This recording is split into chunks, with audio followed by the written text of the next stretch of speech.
and really was the reason Triumphant Song Gaming came out as winners. So how about that, eh? Excited to see how he does in Season 2. He'll be starting off the roster tonight for Triumphant Song Gaming. In the red, our Protoss Prince is Hero.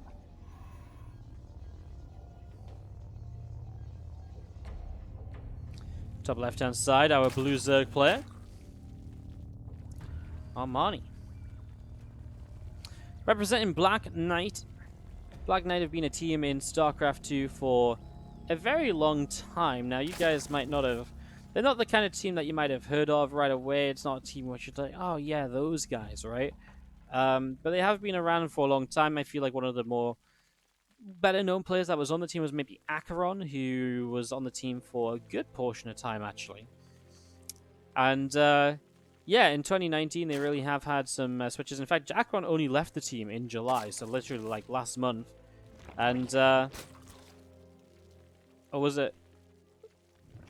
Yeah, he just left the team actually a few days ago, apparently. Actually, I thought Acheron... Yeah, Acheron's been on and off the team, apparently, over 2018 and 2019. That's what's confusing me. But yeah, they really did boost up their roster a little bit for this event. Picking up Dynamite, who's actually a very strong Terran player. We'll see a bit of him later. Dynamite's actually very strong, but underrated because he's not really known in Korea yet. Their Chinese player, Daydream, has been playing a lot of online events and has had some reasonable results. So their roster goes beyond just, Armani and Daydream and Dynamite. They have Eggs, who is a Colombian player, Zerg player. You might have seen him in IEM Pyeongchang, for example. They have Speed, who's a Korean player, Korean Terran from way back when. They have a few Brazilian players as well, as they are a Brazilian-focused team. I believe they're based in Brazil. Their team manager is from Brazil as well. So yeah, very cool to see them join the league. And this is actually the first time we get to see a new competitor in the China Team Championship Season 2. Our matches so far have involved teams that were part of Season 1. We have 4 new teams in Season 2. Black Knight being the first of those. Then we also have Kaizi Gaming, who are going to have Bunny, Super, and... Bunny, Super... God damn it, I'm playing Mr. Forgetful. They have Bunny, Super.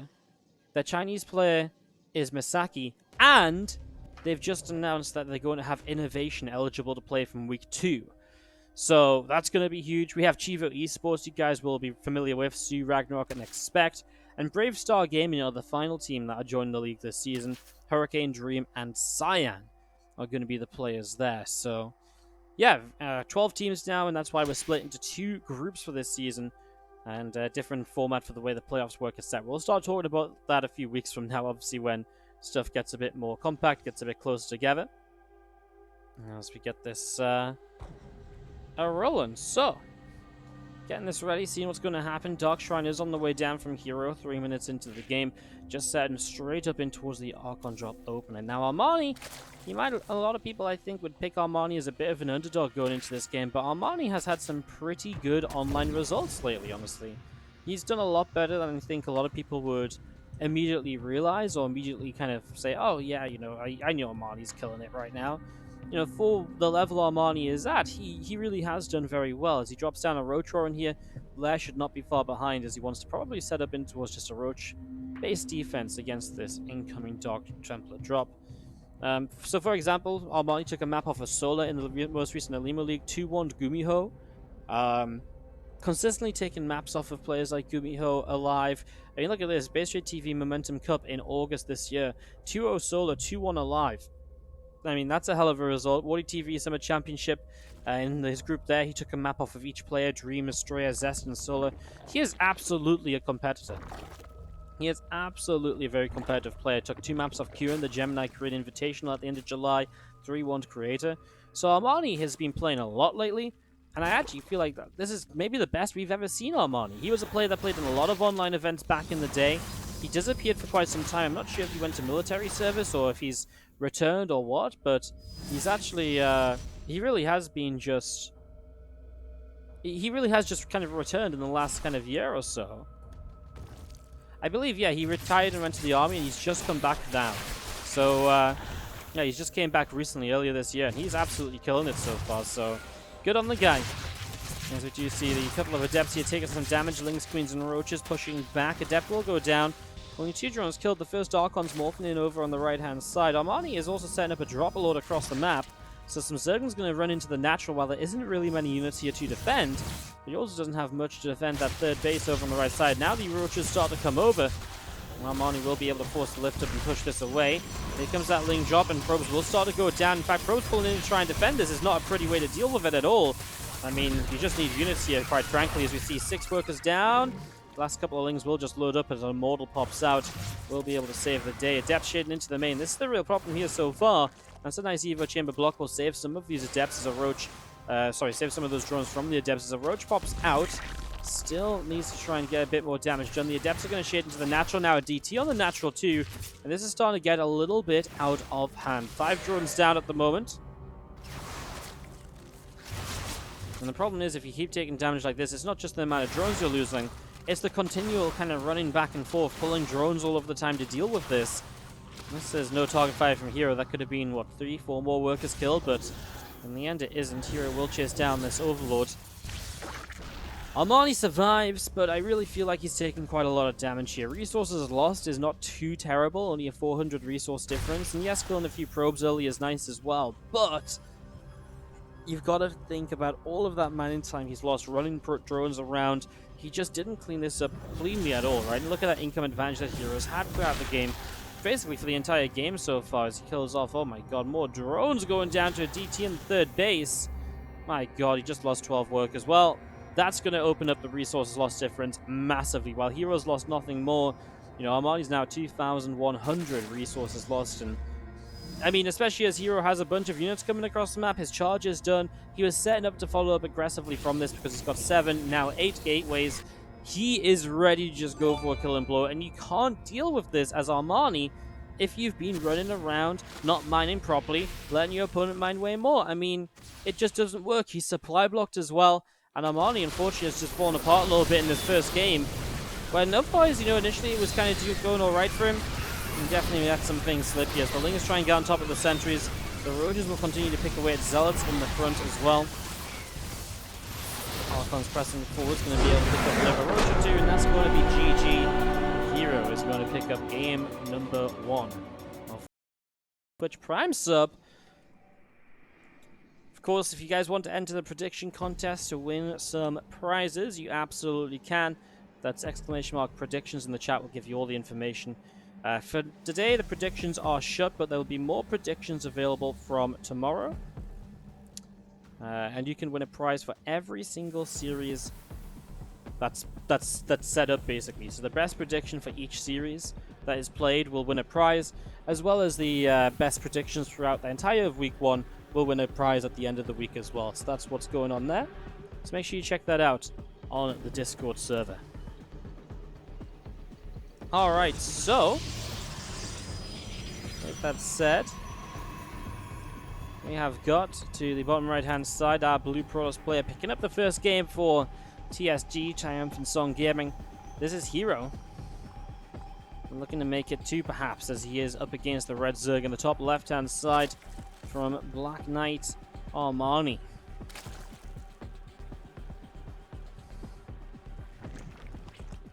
Game 2 of our best of 7 between these two teams.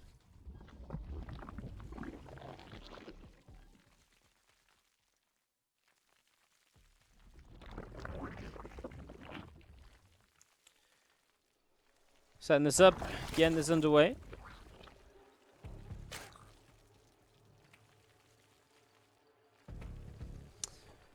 You have the drones mining away at the moment. Overlords from Armani heading down to the bottom right-hand side. Early game setup is nothing crazy at all then. Just a little bit of building up. No surprises, no shockers just yet.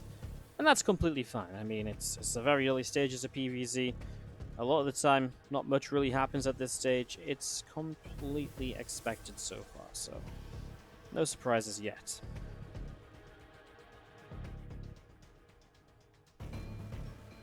Let's see what tech choice Hero is going to make here, because here's Thunderbird.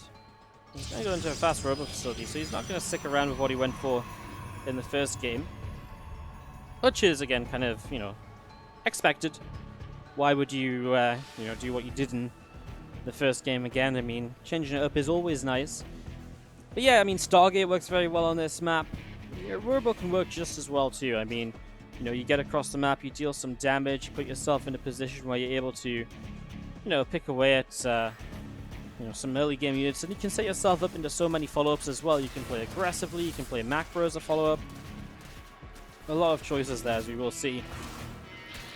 Let's try and shut down this Adept. Adept will get the drone though, as the pylon block is good to kind of keep that from getting set up at all. So, I mean, that's a really effective first few moments here already. You got to be pretty happy with that. As you see, Lynx Speed going to finish up soon. Pneumatized Carapace just over halfway done. Just going to be having the Stalker picking away at the Overlord in the natural expansion. So Overlord will start to take some damage here. The two Adepts from Hero shading up in towards the natural expansion, going forwards, pulling back. Unsure as to what they want to do. Overlord of Armani comes through the bottom side, so he's going to be going in toward the main base here.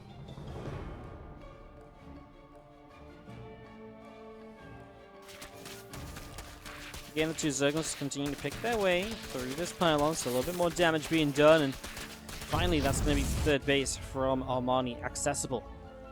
Now, having been blocked from third base for so long means that Armani is obviously in a bit of a weird spot where he's just not usually where he'd like to be, and man, I really feel like I've hyped up Armani in the early stages of this series, and I really feel like at the moment he's not living up to any of that hype at all. He's making mistakes, he's letting Hero really dominate him, he's letting Hero more than just dictate this game, he's letting Hero write his own victory in the pages already, right? I mean, things like getting your hatch blocked until, you know, 4 minutes in game is really, really slow for the Zerg, and it's not like Armani is doing anything about it to make up for that. What he's been doing so far, he's lost 2 drones, 6 Lings, and an Overlord. I mean, yeah, nothing to help out at all. Now, Hero will drop down the Forge, so we'll at least look towards a bit of a longer game here where we'll at least get +1. Now, obviously, there's absolutely all-ins you can make happen with your +1 attack. Just Immortal is on a journey on the map. I wonder if that's... No, there is 2 of them, so looks like they're both intentionally coming over here. The Adepts have been dropped off in a safe place. So the Prism will look to lift those up, use those as a harassment technique, while the 2 Adepts will then hit somewhere else with their Adept Shade. So again, it's just Hero looking to continue being aggressive here, trying to pull Armani apart, get as much damage done as possible in these early stages.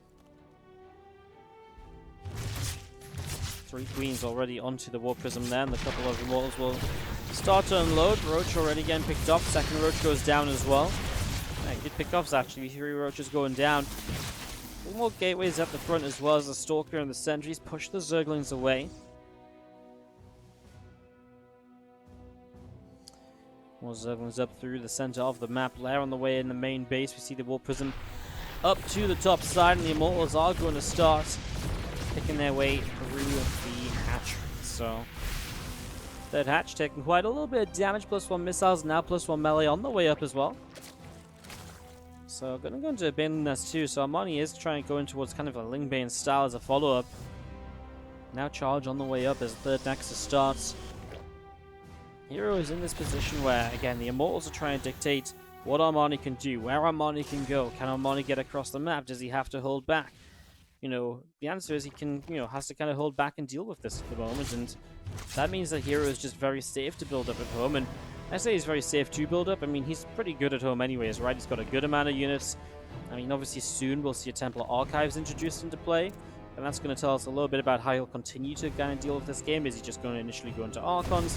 Will he invest into the Storm? I mean, Archons are inevitable either way, but you can definitely sometimes see the Storm upgrade come up, and so you won't see Archons right away. Instead, you'll see High Templars built to save energy for Storm as 4 drones go down before the Lings can clean up on the natural. Warp Prism a Hero. Back around into the center, +1 melee, Balin speed on the way up. Roach speed going to be done soon as well. These 2 Immortals going to be able to get rid of the Queen. So Queen will go down, and well, that charge upgrade just continuing in on the Twilight still. So still getting that charge up and rolling. 2 Immortals back in the Warp Prism. Another hatchery dropping down here from Armani, so getting that set up. Just going to be seeing the Overseer from Armani flying around a little bit as well, still looking to see what else is going on. The 2 Hallucinating Phoenix nibbling that Overlord. What's up, Terminator 101? Thank you so much for the 25-month resub. Much appreciated. As again, the hallucinated Phoenix flying by, Overlord getting tagged up a little bit. These hallucinations continuing around here is another drop Lord on the right side, +2 melee, Banelin speed. Armani still, I mean, at least now is getting a chance to set up in towards a bit of a later stage of the game, has reached the 70 worker count, is getting in, you know, got Banelin speed, getting +2 melee. The problem is, it's not an amazing map for Lingbane because, yeah, okay, swarming on this 4th can work nicely, but it's very hard to run by and to hit multiple places at the same time, which is usually one of the strengths of any sort of Lingbane comp. So, the Infestation Pit has completed, and I would imagine this has to be a bit of a faster tech up in towards Hive and potentially some further tech in general here, rather than just trying to stick on this composition and trying to break this down. Thank you again to Terminator for the 25 months. Hope you're doing well, dude. Thank you so much for over 2 years of support. What a legend. 2 Archons dropping down. Again, just nice little bits of damage, right? Continuing to use this War Prism aggressively throughout the game. Now, Hero still has to take a good fight here. Storm, not available on these High Templars, so it is looking to morph those into Archons, but hasn't done so just yet. It's just slow warping here. This pylon not connected to the Nexus. It's a real slow warping. Wow. Don't even think Hero. That's actually kind of bad, because if this pylon tries to get used again to warp in, you know, during a fight, that could be pretty nasty, obviously. Well, Armani goes up in towards a Hive tech, so he is going to tech towards Hive. The question is, what does he get off of it? I mean, Greater Spire is obviously usually an option, but there's no Spire in play just yet. So if he doesn't go for a Spire, what is the more likely kind of setup? Okay, he is going to go for a Spire. I mean, he could have... I mean, Ultras would be a very weird choice. Ultras and ZVP very rarely seem to work out. I mean, maybe just go into Vipers or so, but even Vipers, I mean, they don't necessarily have the best of setups against, you know, with... They don't, like, work super well with the Lingbane Ravager.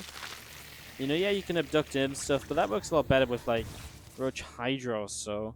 With Lingbane Ravager, you're really looking to kind of be able to fight in multiple fronts, scare armies away because you're very swarmy and rebuild very easily, and just slowly tech up further. And so, again, the Greater Spire is a great choice for that because that's where you really can get the chance to tech up further. Looks like the Drop Lord here didn't do too much. A lot of shield battery and cannon-based defense here at the front, and so that's what's going to make it very difficult for Armani to truly push into that position.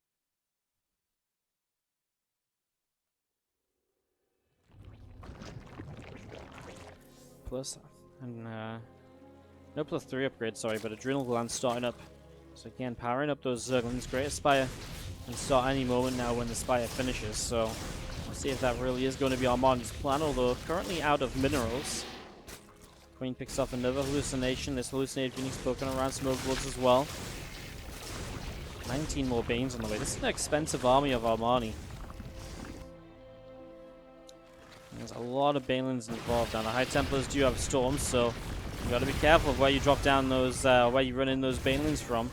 Zealots running around the right-hand side. We'll need to try and get some Zealots over there, or some Banelins over there to deal with that. Nice Banelins over here, kills 11 probes. Sumia's going to run up at those Zealots. Will start to go down, so good defense as well at home so far. They were still pressing forwards. The Storm won't do much, though. Only hits one Ravager. Now some more Banelins will get in. I tell you what, the Storms have missed. The Sentries are going down already.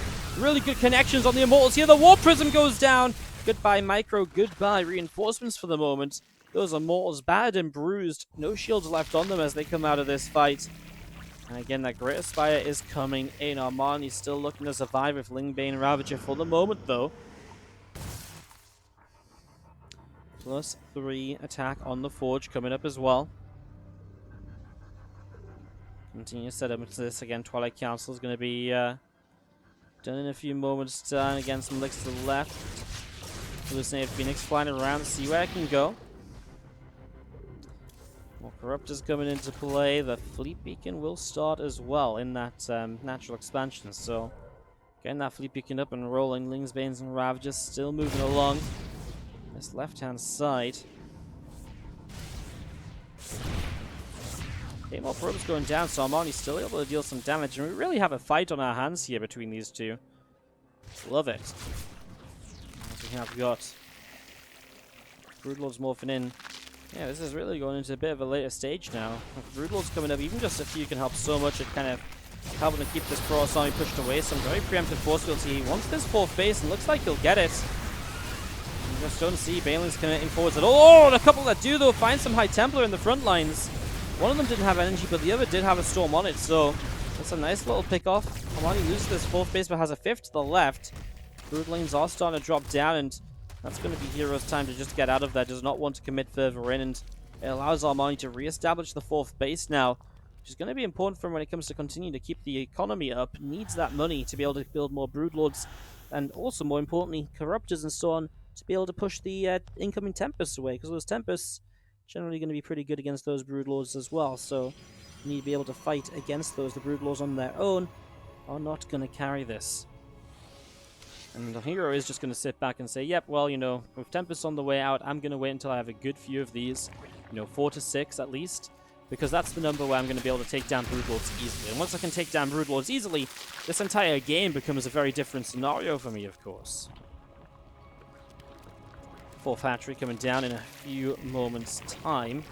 More Lings and Banes being added in. 2 more Tempests in the production as well. A couple more High Templar on the way out. That Mothership going to be finishing in a few moments' time. +1 air weapons on the Cybernetics core. +1 shields on the Forge. We have Zealots, Immortals, Archons coming out the front, pressing over on the left-hand side. Lings, Banes, and Ravagers rolling over to the left here. War Prism. 2 Immortals inside as well. Going to come forwards and start to see what they can do. Broodlings dropping down. So let's charge in on the left-hand side to try and deal some damage. Archons picking away at these Broodlings. Tempest coming forwards, and they are going to start targeting down the Broodlords. First Broodlord already taking hits, and first one goes down. Armani maxed out, but doesn't have a way to fight back against the Tempest at the moment. Queen's coming forward too on the side will be enough for the moment because they have transfusions. Just need to keep transfusing though, and loses a Queen. Honestly, any anti-air at all is important right now as we're going to have Storms dropping down. Oh my god, that Storm is nasty. Hits a lot of Banes running in. The Banes then backed away through it as well. Storm on the left side defends also. Hero really executing these fights well at the moment. The 5th base coming up as well. In the meanwhile, Corruptors coming in. He needs the Corruptors to be able to fight those Tempests. 3 of them still up in the skies. Zeglan run by will deny the 5th base at least, so it's something from Armani, trying to keep Hero pinned back as much as he can. Still the Tempest looking around here, pressing forwards. Banelings on the left. Looks like the Lings are coming back here as well to support this push. Needs Overseers too though. Mothership in play. 3 of them are up, and looks as though they are with the army, so they will look to come forwards. Corruptors have to back away now. Again, the Tempest making use of the situation here. Army pressing forwards, and well, do we have this fight now? Because again, Lings and Banes can come in from the backside at the same time. Broodlords are firing. There's not many Corruptors in play though, as the Banelings from the back are going to throw on forwards now. They're going to go into the center of all of this. The Overseers are just a little bit out of position. That means not all of the damage is being done where it should be, and the Broodlord count is really struggling along. Armani just cannot deal with this well enough, and Heroes looks as though he's done enough in this. I mean, again, it felt like Heroes controlling this from early on. He's taken some very good fights throughout this as well. He's made sure not to let this go out of hand.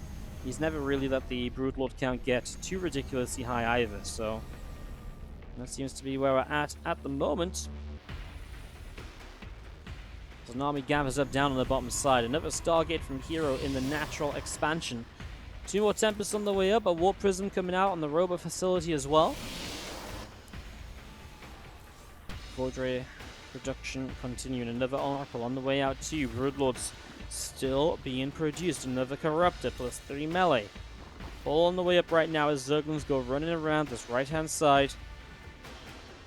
Look to see where they can end up as, again, High Templar, Immortals, etc. gathering on the left.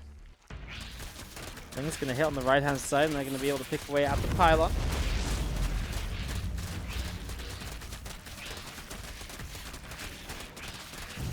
This goes down as well. I mean, Armani's done a pretty good job of slowing down these extra bases of Hero. The problem is, for as much as, as good as he's done in other places, he's just not done well enough in these major fights. Resources losses at 11,000 difference. Now, when you've lost 11,000 resources more, that'd be fine if he was mining more throughout the game, which he has been, but it's not a huge difference, especially the last 5 minutes has been, what, like a couple hundred minerals? That just doesn't make up the thousands of resources you've lost, and again, it's difficult to see the army composition of Armani being good enough to even fight this army now, right? You know, Hero has a Dream number of Tempests. He's got Void Rays on the way to help him fight the Corruptors. The Mothership here with the Cloaking makes things awkward as well if the Overseers go down. And he's got Storms to support on the low ground as well, right? The ground army, you know, the few Archons and Immortals still in play. I say a few, he's got a bunch of Immortals still in play. They've just been picking up kills throughout this game. Some of them have 19, 18, 22 kills, just to click on a couple before this fight takes place. Nice Fungal Growth did land on the center of the army there. The High Templars especially taking some damage, but there's no follow-up to it. There's no further Fungal Growths. There's no kind of chain to get rid of those High Templars. A few links from the bottom side will come in. Is there something to kind of save the day here? As we see, Broodlord still doing damage, but there's a Sky Army left from Hero, and that's the problem. As long as these Tempests and the Void Rays survive, they'll be able to clean up the Broodlords, and then there's no real competition anymore. There's still a couple of Immortals up here as well. The Warp Prism coming in. A bunch of Reinforced Stalkers already joined the fight, and that should be it. Armani will have to type out GG, but he did put up a decent fight in the end. It's time to go into the third and fourth games between TSG and Black Knight. We start to the top left-hand side at Thunderbird with our red Protoss player Nice from Triumphant Song Gaming. His team leads 2-0. If he can win his 2 maps, we will close out the series for them already. And the champions will continue on very well from how the last ones went.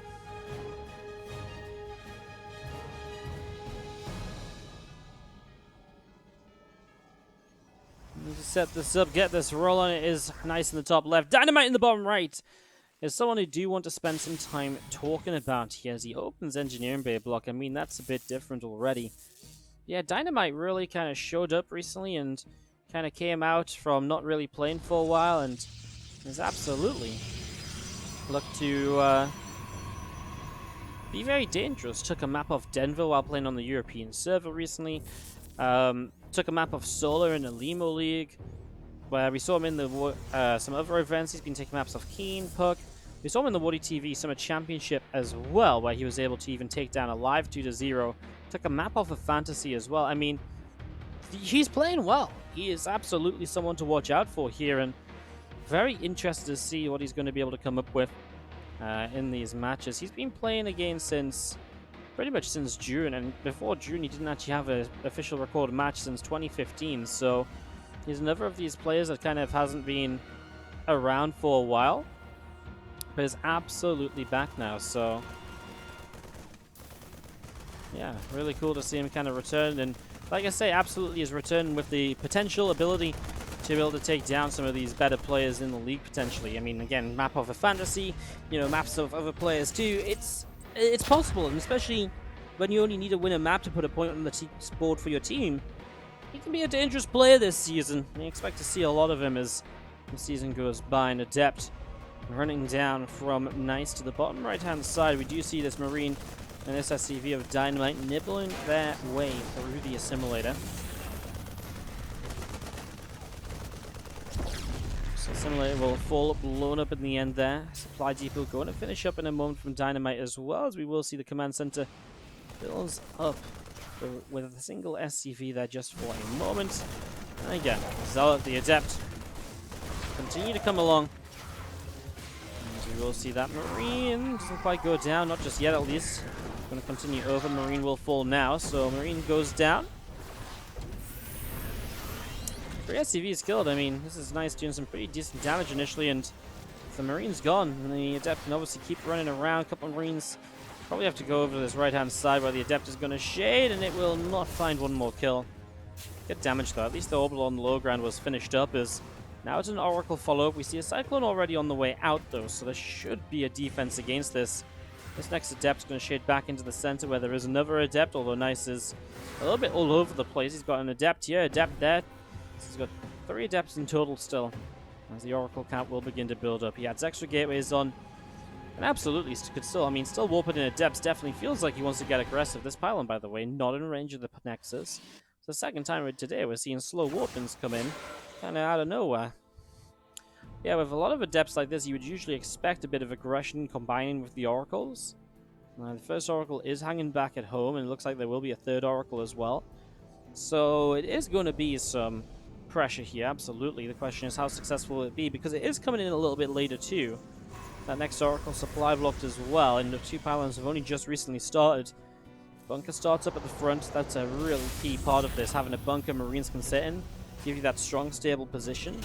And you have the Cyclone in the main base. Now, while the Oracles definitely can target down that Cyclone, at least it's going to be able to put some damage out. And obviously, if the Oracles go into the main, well then, you know, they're not combined with the Adepts at the same time, in the same place at least. So it's not as difficult to deal with as the Cyclone locks on, pulls back very quickly. And these Marines are going to absolutely pick up some kills here. Cyclone stays alive, and this Oracle gets out in very low HP. The Cyclone is chasing, but will not be in range for the lock-on in time. So the Cyclone will just have to pull back and get a repairs just to make sure the Oracle can't target it down easily. Naturally, we see Nice is going to replace that Oracle that he lost already. So that's his 4th Oracle being built. That's a lot of investment now. And I'm not sure what he's going to do with a lot of Adepts. He's absolutely looking to attack, but I'm not convinced that this is going to work out. So Adepts going to shade forwards. We're going to see depots. Oh my god, not raised. That is the one way these Adepts are going to deal damage when there's so much defense on the natural. That's a real shame. Obviously the Oracle and the other one coming across the map will look to deal some damage here as well. This is the problem. Now those Adepts can run around a bit. Okay, the depots will raise and the Adepts will be locked in. Tank will siege. The Adepts go running off over to the right side. Tank's still in range of a few of the Adepts in the front. Marines will continue to fight. The supply depot is not going to go down just yet. Adepts trying to shade back over the other side. 9 SCVs go down. The Oracles and the Natural definitely dealing some additional damage. And again, huge mistake from Dynamite. If he'd only been able to have that depot raised, if the Adepts had never got in, this is a very easy defense on the Natural for him. But he really let this go a little bit further. And he's got a lot more SCVs here to pull it back down to the Natural as well to fix this economy. 7 workers currently working over saturation or over optimal saturation there. So while they're adding a little bit of income, they would be adding so much more if they were to mine from the natural expansion. And Nice is still just building Oracles, by the way, so still building up that number. There is the fix on the SCV count. Moving away down to the low ground. Bio units, by the way, do now have Stim. Makes this a lot easier to fight against as Marines will Stim to fight those first few Adepts. Marauder's going to be kind of the tankier part of this. The Marines trying to survive long enough to fight against the Oracles. A couple more Marines coming out will Stim towards those Oracles. One of them super low HP. The other one runs out of energy as well. And Dynamite is continuing to hold on, albeit in a very messy fashion. He will hold on for the moment. And Black Knight's Dynamite is looking to perhaps put a point on the scoreboard for them. Because if he keeps this up, he is pretty well set. I mean, he's getting bio units now against what is still only Adept Oracle. No upgrades in the field. But the 7.5 minute mark here, we're seeing Twilight Council Forge and the Robo facility added in. That's so late compared to usual. This usually would have come down 2-3 minutes ago, following on from the first couple of Oracles. But now we're talking about, what, 3 Oracles on the map, 4 killed, 7 Oracles built. It's a huge amount of investment that came in off of the Stargate.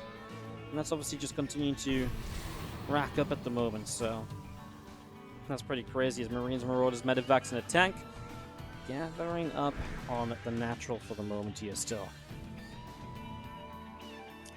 Well, going to be seeing Glaives and +1 attack. I guess the Glaives makes a lot of sense. Really just wants to keep on with the Adepts at the moment, wants to keep up with this aggression. The problem is, he's already lost so many Adepts here, and the resources lost is in the Terran's favor. When the Terran gets a larger bio army, Adepts just don't trade well against it. Adepts trade well when they outnumber outnumber the opponent, when they're able to jump everything at the same time onto something and really just take advantage of things. That is really not the case here at the moment, as this Medivac comes boosting back in towards the natural, unloading a few Marauders. Well, Widowmine's going to drop across the map, so a good way for Dynamite to apply some pressure without really committing a huge number of units. Now, Widowmines would be very good against these Adepts, as will be, more Widowmines, but especially Ghost with the enhanced Shockwave upgrade. Get that extra EMP radius going. Some EMPs on these Adepts would go absolute, really a long way to helping out. So, all Dynamite has to do here is be a little bit careful not to get pulled apart too much and not to be out of position. But that's tough when he's moving out on the map, and, well, War Prism is already coming into the natural expansion. The Vikings can turn and go and fight that pretty much right away. And the army is pulling back. In fact, the army's pulling back to find the Adepts already shading in. Big EMPs already land. The Adepts will run towards the third. There's Adepts in the natural already, and Warpins in the main base. Now, across the map, the Widowmines will burrow, and they are going to be able to get a good chunk of probes. They even pull in to make it easier. 9 workers down, but 31 SCVs have fallen. This isn't the end for Dynamite, though. As long as he can clean up these adepts and get across the map, he can absolutely counterattack in a very good position. He is up 60 army supply, and that's only going to improve as these last few adepts go down as well. So, as these adepts fall, there's no armor upgrade on these, and so they just go down very quickly. And the army of Dynamite is still very good here. So Dynamite can absolutely go across the map and put on some more damage. Here we go. Dynamite needs to get some workers with this or end the game. And I absolutely believe he can end this game. It's still only adepts coming in. This Oracle's going to show back up. Dynamite just needs to not turn it around, right? He knows at this point he's taken a lot of damage. He's lost a lot of workers. He just needs to go. He cannot wait. He scans. He sees the adepts. You'll see the robo facility producing. But again, he knows it's only adepts. Where are they going to go? They're going to jump on this right away. EMPs could come down. They are going to land all over the place, although he EMPs some of his own ghosts in there as well. Widow Mines burrow up, but actually I'm kind of glad they didn't go off for the Terran player because it might have just been more friendly fire than they were worth. Again, the adepts just can't fight that at all, and while 10 more SCVs go down at home, it's this push forwards that just can't be stopped. I've seen a couple of Marauders going in towards the main, and Dynamite will take a map for Black Knight and keep them on point here. Taking a map off of Triumphant Song Gaming. And that means that that will give you the link and the info that you need. Prizes to be won. So make sure you do check that out. There's again ! Discord to get to the Discord server. You can find the channel from there. There are prizes to be won, and it's absolutely a yeah, it's a good bit of fun. Good way to get a bit more involved with the China Team Championship season. With that said, if you guys are ready, we can kick this off, get this rolling. The bottom right side, our Blue Protoss player from TSG. This is nice. Up against the red Terran in the top left-hand side. Dynamite. What's up, Shiro Kitsune Senpai? How you doing today? How's everyone feeling in the chat? Let me know what's up. Welcome back to the China Team Championship, of course. So good to be here bringing you guys Season 2, and hope we have more to come next year as well. Yeah, so good to see you guys. Hope you're all doing very well, and just thank you so much for dropping by today. If you are enjoying the stream, don't forget to hit that follow button, see when we go live again in the future. And of course, if you're really enjoying the stream and you are having a good time, do consider subscribing to help us out as well. Help support the channel if you've got a Twitch Prime sub. Helps us out a whole bunch, so do consider helping us out on that one.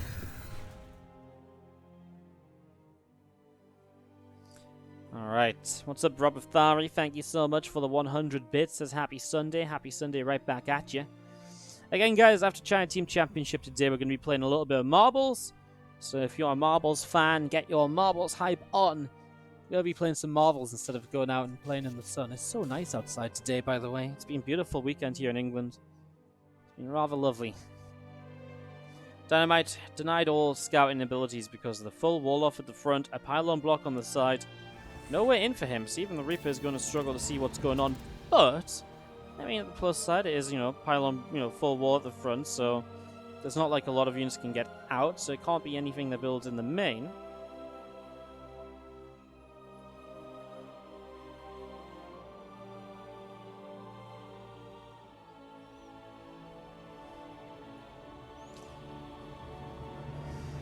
They're running around the left-hand side. We will see the SCV of Dynamite on the right as well. See where else it can go.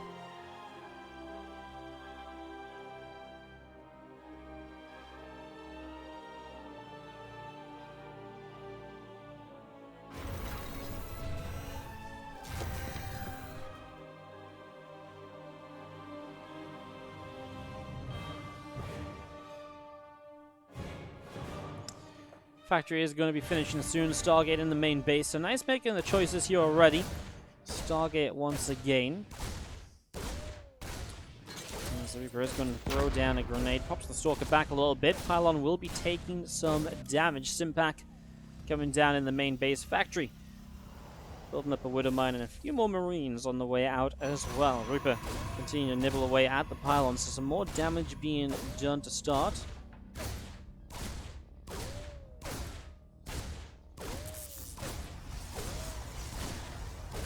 Continue to nibble its way through this pylon. Stalker still just behind it. I mean, absolutely nothing can be done about this until the Stalker pops on the other side. In a way, at some point, you know, Nice wants to take down this pylon anyways, right? But he wants to do it in his own time, make sure he won't be supply blocked. That is right now, so in the end, it doesn't really matter too much. And again, Reaper chased away, still unable to scout. Dynamite just going into the, you know, has a nice fast second racks up, so going straight into Stim Pack rather than building into the starport early, and so on and so forth. What's up, Wurzag, my man? How you doing? Thanks for dropping by today. Hope you're doing well. React on the factory, going to finish up soon. Starport going to finish in the main base shortly also. As you have a couple Stalkers, a Sentry, just gathering up on the natural there. And again, a few more Phoenix, just, well, a Phoenix Chronoburst out of this Stargate. As the Robo Facility, getting the Observer up and running. A couple more gateways dropping down, and again, the Phoenix coming across toward the upper left-hand side. So, going to be flying through into the natural expansion in a couple of moments, and Robo Vein Forge on the way up at home. Nice continuing to set up as the Phoenix will fly into this natural, and SCV already lifted, starting to go down. A couple of SCVs dropping down there. Make that third SCV as well for got damage from Nice. I mean, it's kind of what you're looking for with these Phoenix rather than the Oracle opening. That's not the end of the world. You will get the Widowmine kill, but obviously a pretty damaged Phoenix as a follow-up. And now he flies into those Marines. Alright, well, there's a Robobay comes up, a second, and more Mortals build up. It is just going to be a switch in towards the Colossus here. So Phoenix Colossus style. Obviously the Phoenix help out those Colossus, they kind of protect them from any kind of attacks in the sky. It's a very scary comp because if you lose a fight against it, there's no getting away, right? You can't just lift up units and into medevacs and run. The Phoenix will kill the medevacs. You can't just turn around and run either because the Phoenix will lift up the units as they run away and will just then pick up a bunch more kills as well. Reaper out the front, gets taken down. The medevacs lifting up a little bit more bio, unloading a little bit more as well in the main base. Concussive shells on the way up, about halfway done. That factory is finishing a reactor in the next few moments with Phoenix heading out over to the left-hand side.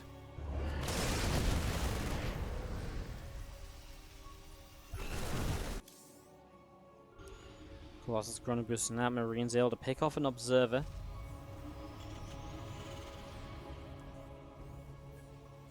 More and more Marines coming into play here again. Phoenix trying to come in, but they just lose one of their numbers. Dynamite's got a good defense against this now. The only thing that might be missing is arguably like maybe a missile turret here in the main. That's nice though. He intercepts the Phoenix that's reinforcing, so is able to get one Phoenix for all of his troubles here, running around chasing them down. Just needs to keep that third base building. Doesn't want to leave that for too long, of course. Doesn't want to let that slowly slip away.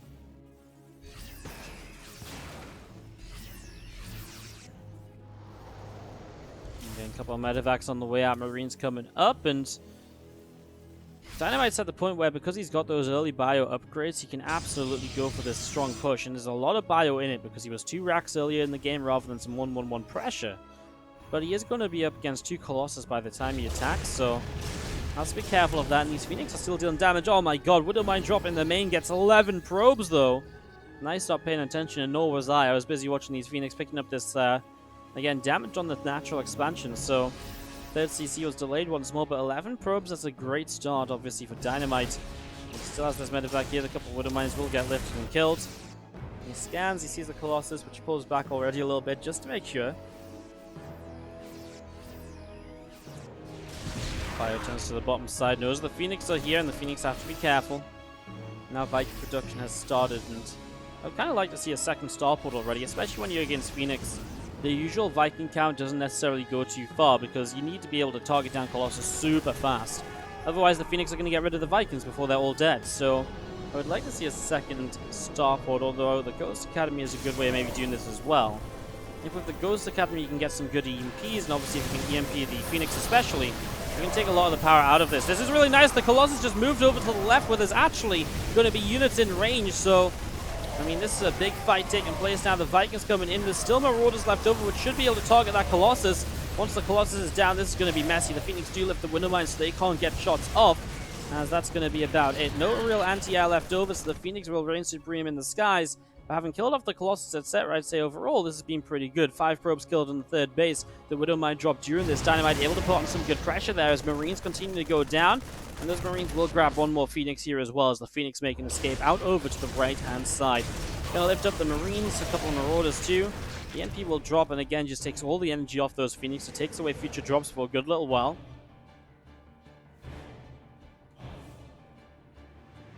Marines, Marauders, a couple of Ghosts pulling back over to the left. A couple of Widowmines joining in as well. The Viking of Dynamite hanging out up in the skies. I'm just going to be seeing those Phoenix continue to chase down the Medevac here. So Medevac will be chased away. More Medevacs coming out. Marauders, Marines, +1 armor. All on the way up. The 2 Widowmines and Dynamite pull over to the right-hand side. The Phoenix continue to press forwards. There's a Paviel coming in with the 10-month resub. Says, love your streams, Wardy. Keep up your great job. Thank you so much for the kind words, and thank you so much for the 10 months of supporting. Thank you for the support indeed. I much appreciate it.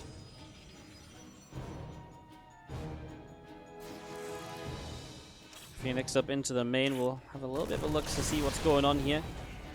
Viking Marines able to push the Phoenix out.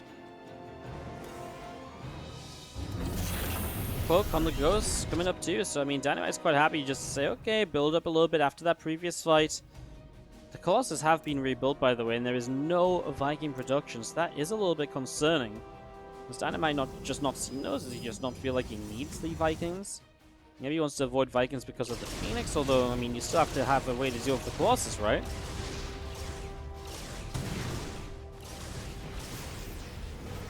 Again, good play by these Phoenixes, picking off reinforcements. They're just being so annoying, which is exactly what the Phoenix are designed to do on this map, right?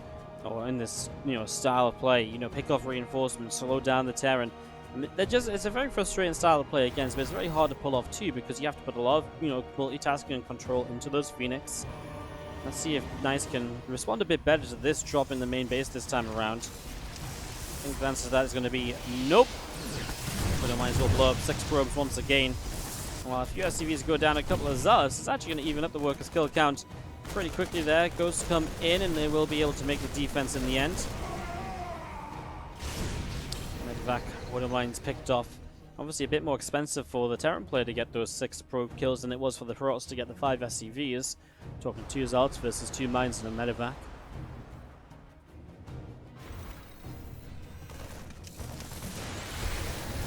That EMP misses a little bit, doesn't hit Zealots nor Phoenix. We're going to see Vikings brought into play here, but they're just going to get ripped to shreds by those Phoenix. So the Phoenix are absolutely going to continue being a problem. However, it's getting kind of funky because the ground army of Nice has fallen apart a little bit. Yeah, it's fallen apart a little bit, but not enough for it to really be a problem. Phoenix will clean up that Marauder up in the sky, and the Colossus still pressing through. It looks like Nice is going to take this one 1-1. We have a nuke lining up on the right. I mean, he is just got too much, though. Again, there was no real answer to the Colossus, and while this nuke will land, kills a probe, a pylon. Is there just a defense at home? Well, actually, the Colossus are about to go down. There's a new one reinforcing here. Okay, I mean, SCV count's obviously been massacred. The Phoenix are now dying as well. The Zealots are charging into a choke point. Oh my god. Dynamite is going to hold. A recall from Nice to save some of his units. He will leave this 25 workers up, but what on earth? What a hold from Dynamite in the end. He looked dead. Like, absolutely dead. Medevac and Dynamite coming down to the bottom side. What's up, Good Boy 1975 coming in with the sub for 6 months. Thank you so much for 6 months of love. Much appreciated. That's a shame that Medevac intercepted, because that's obviously, a supply you don't really want to be losing. At the same time, the Warp Prism is intercepted. No harassment in the main base for either player, as Dynamite will have the 4th base getting up and running. Nice has just gotten that set up as well, so Dynamite's just missing some SCVs that he needs to replace. Otherwise, he is going to be outbuilt in this game. Lines up another nuke on this right side, but in range of a cannon, the Ghost will go down. And that is the nuke cancelled as easy as that. It's a shame. I mean, I like the idea of the nukes. I like what Dynamite's trying to do, but overall, I feel like Nice just has a bit too much economy. His rebuild here is going to be very powerful, and, it's going to be very tough for Dynamite to find a fight similar to the last one where he is able to hold off in the very end. So, here you go with this army pressing forwards. Vikings going after the first couple of Phoenix, and Obviously picking up the Phoenixes. A nice start to this because then the Vikings are around to fight the Colossus. Just needs to be careful not to fly into Archon fire too much. Vikings continue to turn and shoot when they can. The Bio pulling back. There's just so many Zealots. And they will be pushed back towards the army now. Continue to stem forwards actually then. First Observer goes down. Archon's pressing in as well. The Vikings turned away again. +2 attack upgrade on the Engineering Bay.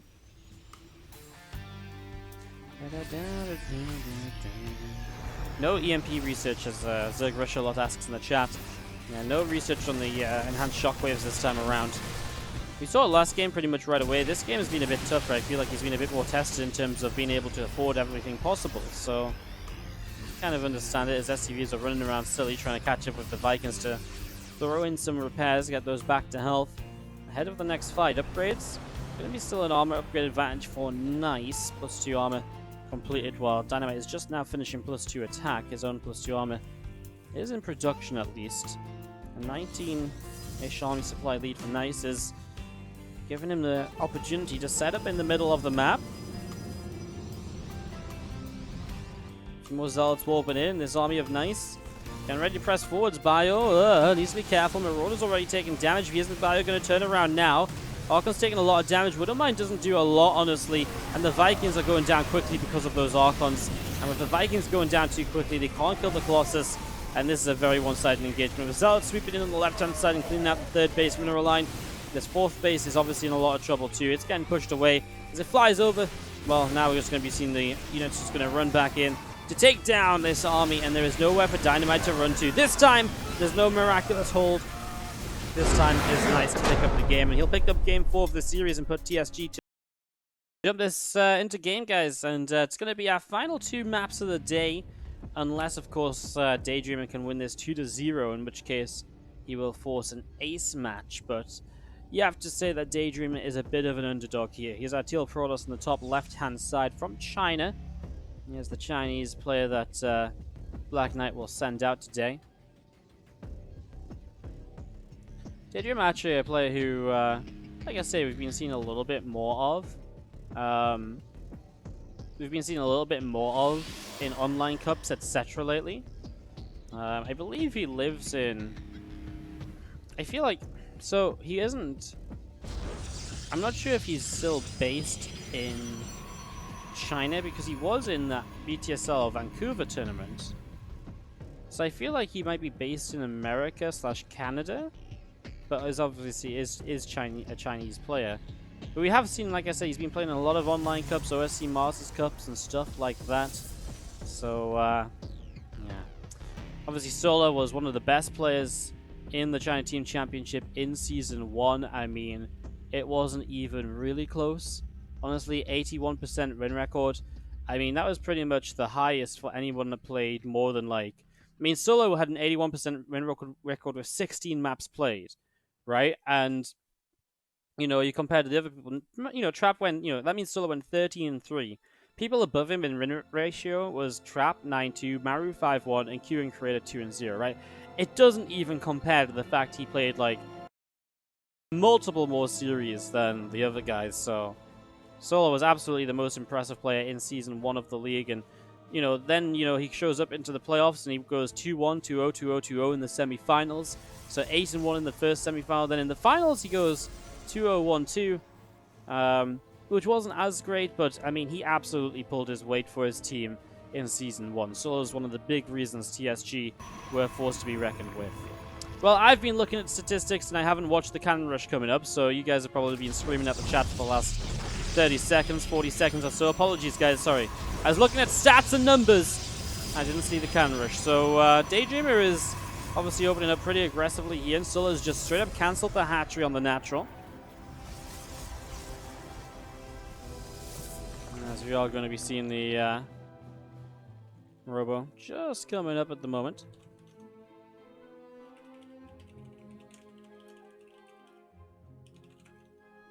So, yeah, just seeing Solo.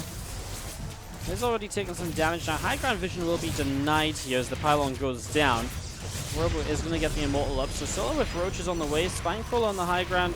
He'll be able to fight against a couple of these structures over on the low ground already. So that's nice and all. As we're going to be seeing the pylon taking some hits. Obviously, the Ravagers coming in. Corrosive Bars will do a lot here. Oh! The next pylon wasn't up in time. Oh, well, it is going to come back online. The cannons will be repowered. Shield batteries will do some healing. But yeah, that was a nice little delay. I mean, anything you can do to slow down the Immortal production here is obviously going to be huge. Immortal is going to run up the ramp to get a few shots and is going to be able to provide high ground vision, allowing for some damage to be done. No Warp Prism just yet. Immortal going to go for that Queen, but then will pull back. Not a lot of shield battery energy to heal it up with. So the Immortal actually does have to be careful here. Actually, an Observer pops out next. Shield battery will heal a cannon. And the Immortal is going to get pushed away once again. Shield battery's healing up too.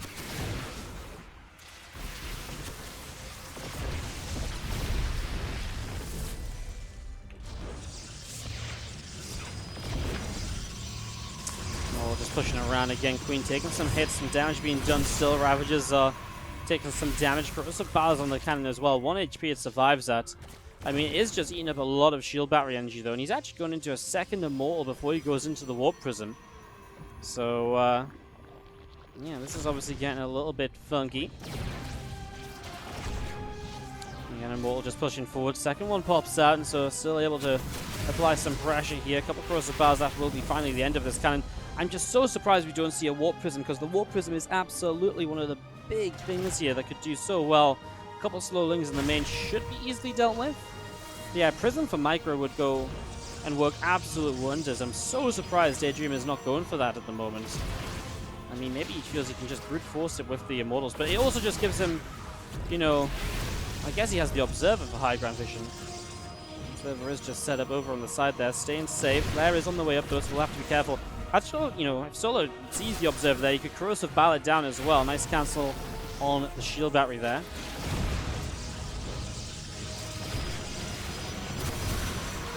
Couple Corrosive Bars, forcing the Immortals away again. Warp Prism on the way up, 2 more shield batteries building, 3 more shield batteries building. Again, fighting at the front. A bit of back and forth. Queen's taking a lot of damage. Roach has been one-shot now because we're on the 3 Immortal count. Even a Ravager going down. Daydreamer still doing well. A couple of Lings dropping. I feel like Solo may be in some trouble, guys. Nidus Network on the way up from Solo will allow him to counterattack and to change things up, but honestly, we're at the stage where these Immortals can get so aggressive with the Warp Prism. I mean, pressing forwards here already, doing a good amount of damage. Ravagers taking a lot of hits, honestly. The couple of slow Lings are going to help out here and there, sure, but the shield battery's in good numbers and in good positions as well to heal up. Oh my god, Larry loses an Immortal to that Corrosive Bile. The Nidus Network is going to be huge, and it will make this game a little bit funky. Nidus is going to come up in the main base, so this could turn into a bit of a base trade. Shield battery's now coming in on the high ground, by the way. Spore Crawler here going to get picked off. The Spine Crawler will be the next target as well. Both of those will go down. Couple Corrosive Bars. Daydream pulls back. Nidus Network across the map. A couple of Lings and Ravagers coming in. The probes are instantly going to pull. That means there isn't as many units here to defend, though. Fourth Immortal shows up, lifts that one that's hurt in the front. Queen's fighting on their own as the Ravagers pull back. He's going to evacuate everything into the Nidus Network. I'm not sure how a base trade really goes here, honestly, as we're going to see some extra drones going down. I would have kind of imagined maybe killing the spawning pool right away might have been nice. Daydreamer does have the money to build a Nexus, by the way, elsewhere, so I think Daydream is going to win this game, right? Daydream is in an amazing spot right now. He's got the army to absolutely fight. He's got, yeah, he can absolutely build a Nexus. Is he going to take the main base of his opponent, or what's the plan going to be? Kills his spawning pool, pulls away. Lair will go down next. Hatchery in the main base of Daydreamer. Obviously, the Nidus Network now is not active anymore, and as the Lair goes down, there will not be another Nidus Network, which means that he's not going to be able to evacuate from the top left-hand side. The big thing about the top left-hand side is there's no shield batteries, so you can't kind of fight and then heal up your Immortals as you fight, which is why I'd kind of like these 2 Immortals to maybe just stay back at home and just take 2 Immortals across the map. I feel like taking 4 across the map is very risky. I mean, Daydream is supply blocked. He needs to build a Nexus. And he can build one. He's going to build one in the main base, obviously, which is protected by all of this, which does make sense. So he's just waiting for the creep to recede. Just going to take a little while, unfortunately, until he can Nexus that up. 10 probes, 10 drones from Solo, but he has to do an absolute full rebuild here. Immortals continue to press across the map. Daydream, I mean, this feels very reminiscent of Sakura in Season 1. Took down Deer in the first series of the one of the first series of the first week, and it was a real upset right at the start. Even just killing some of the drones here, I mean, the Immortal count needs to be careful. He is going to lose some of them. I think it's inevitable that 2 will eventually go down, but so far, good control. Pulls back nicely. I wouldn't even mind him sending this one Immortal home. There's the Nexus coming up. He sets the Warp Prism into warp-in mode. Not sure what the plan was there. Yeah, I like this. Just moving forwards and just, again, being a little bit annoying. He's picking away at the Nidus. Damage onto the Ravagers is obviously pretty good as well. Queens will drop transfusions. Solo doing what he can to try and survive at the moment. Nidus network doesn't go down yet. The 4 Mortals still gathered up here. They're going to be able to get the Nidus. I mean, again, that doesn't do much other than stopping there being somewhere for units to hide. And Solo begins to drone. But yeah, I mean, there's a full base, the full base of saturation available here. These probes should be killing those extractors, though. Little mistake from Daydreamer.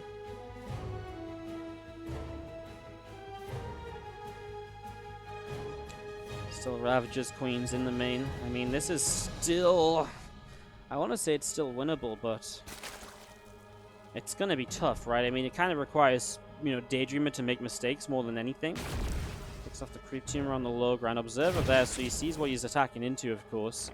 A new Creep Tumor builds very far back. Again, has the Warp Prism Micro to save those Immortals. Has to be so careful with these units. Especially because some of them, I mean, 2 of them are so low. Like I say, it's kind of weird because I'd almost like these units to just sit back at home until a bit of rebuilding's been done. But at the same time, if they just sit back at home, they're not going to be used for anything at all. It's just kind of waiting for them to be used in a larger army. And I guess Daydreamer, as long as he's confident in his micro and as long as he doesn't make mistakes, this is okay. Spawning Pool is only just now on the way from Solar. Even if Solar can just get some Zerglings out, though, I mean, something to just help tank here would go a long way. There goes one of the Immortals dropping down. Obviously, as supply is, mining is done here from Daydream, he does have a Robo, so he can already build more Mortals. And then Warp Prism Micro, good so far. Keeping these units alive. Probe and the pylon on the low ground there will go down. Yeah, Mortal production will just resume. I mean, eventually you've got to build a gateway, etc. But he's getting his gases, and yeah, Daydreamer just has more workers, and Solar's going to try and expand. Observer here, does he see the expansion? He does, so Daydreamer knows it's there. This means Solar's now going to hold the low ground, which means no ramp up for Daydreamer to push into. The Immortals pressing forwards, and like I've been saying, guys, you might have one of our first upsets of the season really here already coming in if Daydreamer can take even a map off Solar. Puts this in a very crazy position as we're going to be seeing the Immortal there. Picked away at hit by a few Zerglings. Again, the 3 Immortals together, trying to do what they can. This Observer looking around, trying to keep information. There's 2 Observers up at the moment. 4th Immortal coming back across the map now as it's been rebuilt. Gateway in the main.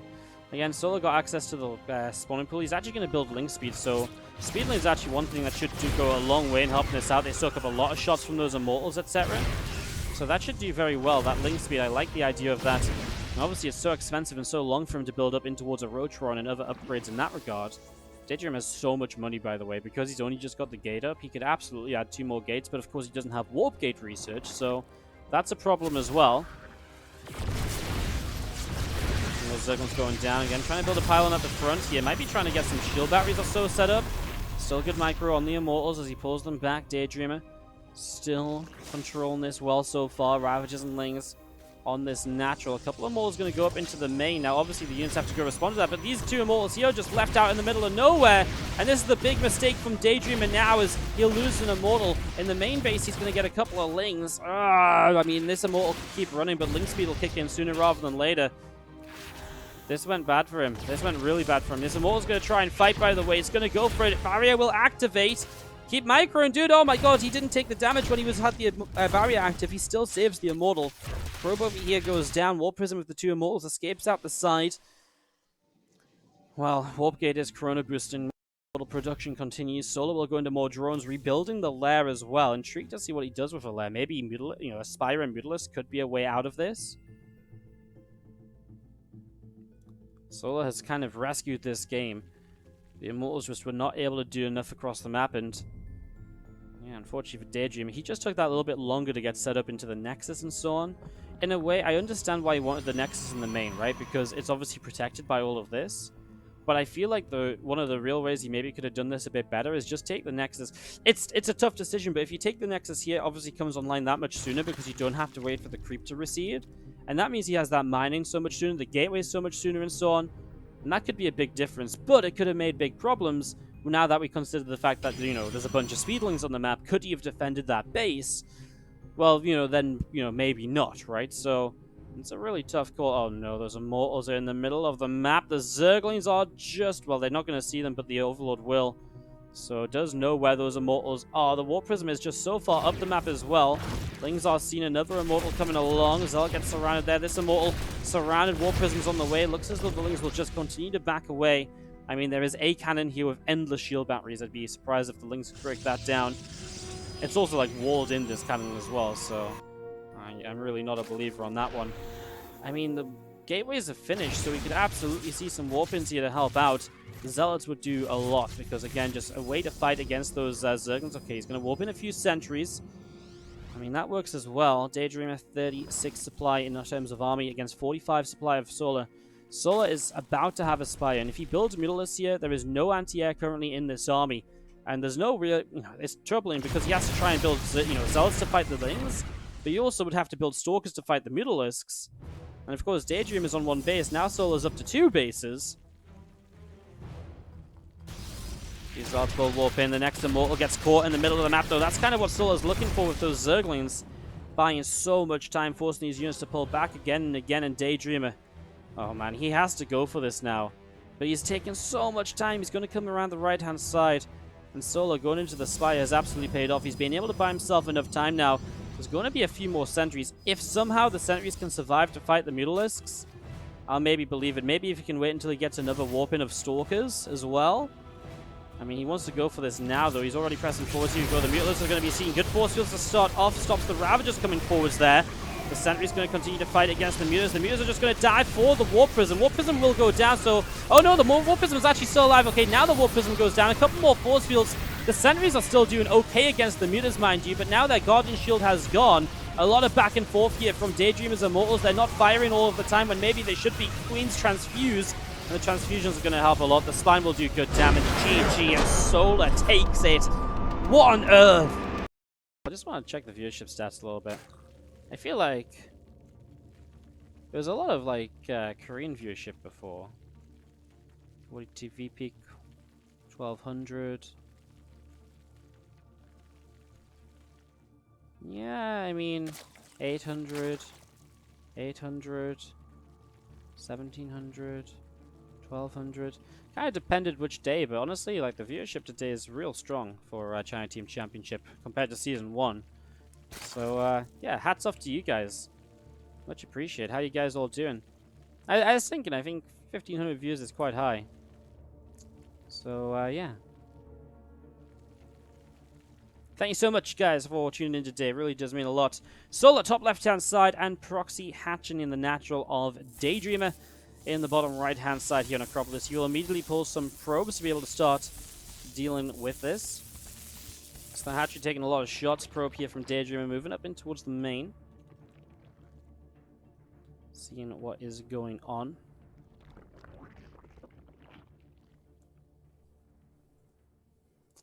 So probe having a little bit of a patrol around. Spawning pool coming up behind the mineral line hatchery.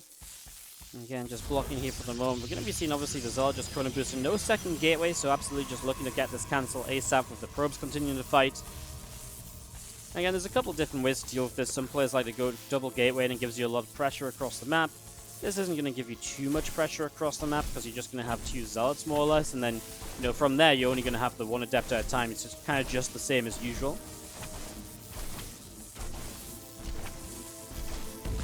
We're going to be seeing that hatchery cancelled. Evo Chamber is going to take quite a bit of damage as well. So Evo Chamber will fall in probes and Zealots will chase that away. Nexus will be able to drop down then.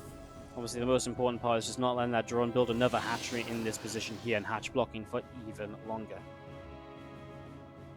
Awesome. So, Nexus is about to drop down. There is going to be an extractor in the main base, though, so Daydreamer will have one of his gases denied, and it just feels like this game Solar's like, you know what, I'm going to take this into my own hands right from the start.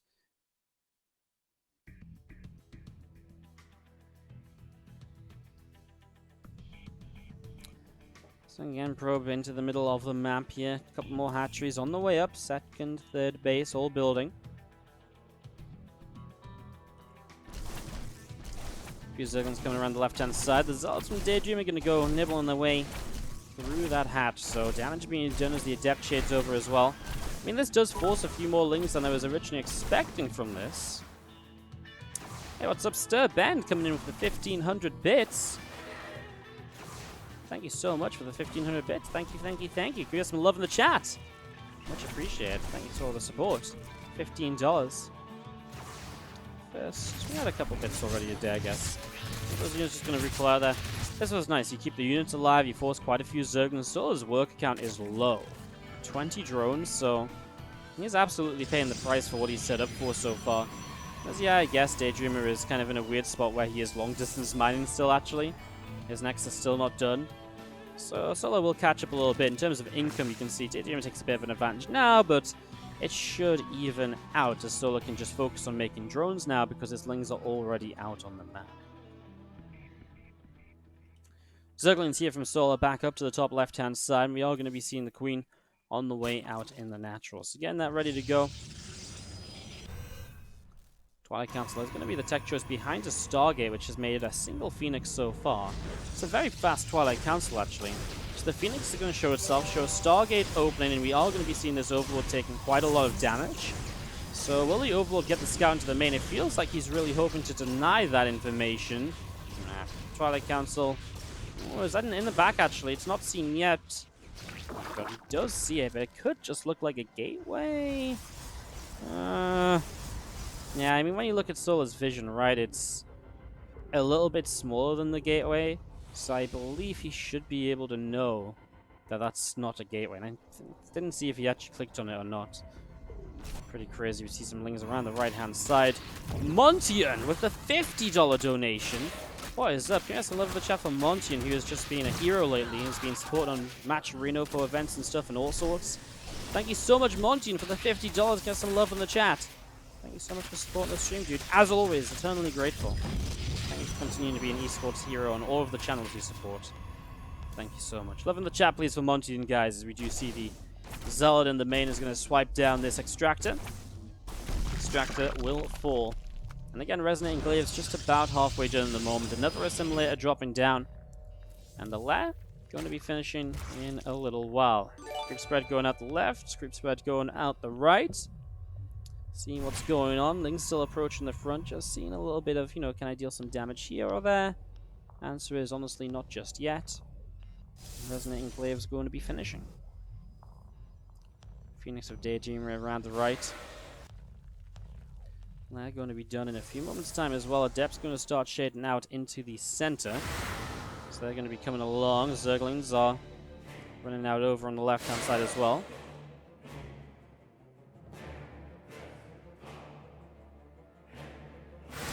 So obviously that Glaive's attack setting up, but there's so many roaches from Solo that this is just turned away instantly.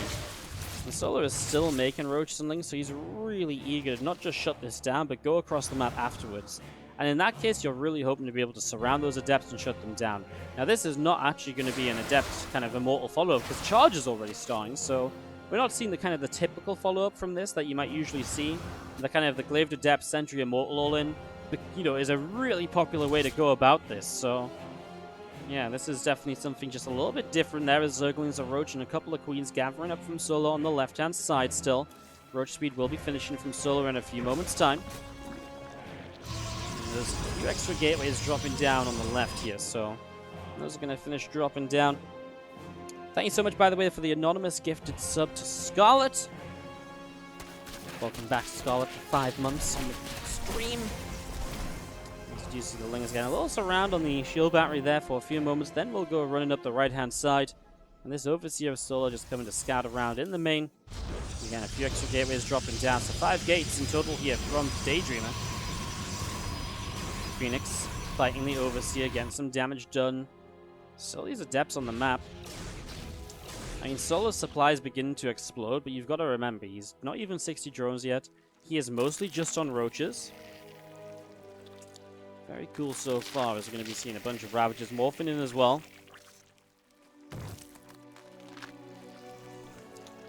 This one missile attack is on its way on the Evo Chamber 2, so getting that roll, and as we do see the War Prism contaminated, so it slows down this push that Daydreamer was setting up for. These Adepts still looking to hit on the left side, perhaps. I mean, I don't see a world in which Daydreamer can fight here. He'd be fighting into a very aggressive Solar. This has to be a force field and recall the hell out of there and just take advantage of the fact that at least you can warp in with the Adepts or go, shade in with the Adepts on the left side. I mean, that Immortal's going to go down. The Lings are still chasing, and this is the problem. He's just going to lose so much. He will get up that ramp, and the Adepts will shade in, but there's Lings and Roaches waiting, so Solar was prepared for it. Unfortunately for Daydream is not quite able to make this work. A few more Zerglings going down. The Queen will fall as well, and here you go. Roaches, Lings, and Ravagers pressing forward. Zealots taking a lot of damage. A few more Zealots finishing warping in too. A couple of Corrosive Files dropping down on those sentries, and just going to be seeing, two more sentries going down. Again, this is tough. Roaches and Ravagers from the Solar still pressing forwards. And the Solar is going to dance around a little bit. I mean, I feel like he has a bit of a right to dance around after the recovery in game number 1. As he's going to keep up his performance as he started, in Season 1. The 83% win ratio, only dropping 3 maps in the regular season, being one of the big plays for TSG in the playoffs. And our reigning champions, Triumphant Gaming, will pick up their first series of the day. 5-1 against Black Knight.